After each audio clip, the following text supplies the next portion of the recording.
దేవుని పరిశుద్ధ నామములు అందరికీ వందనములు. వాక్యమును ధ్యానించుకుందాం. పరమగీతములు 2వ అధ్యాయము. నేను షారోను పొలములో పోయి పుష్పము వంటి దానను, లోయలలో పుట్టు పద్మము వంటి దానను.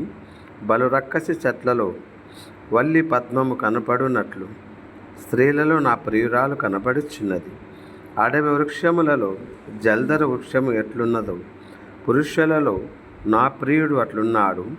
ఆనందభరితమైన నేను అతని నీడను కూర్చుంటిని, అతని ఫలము నా జిహ్వకు మధురము.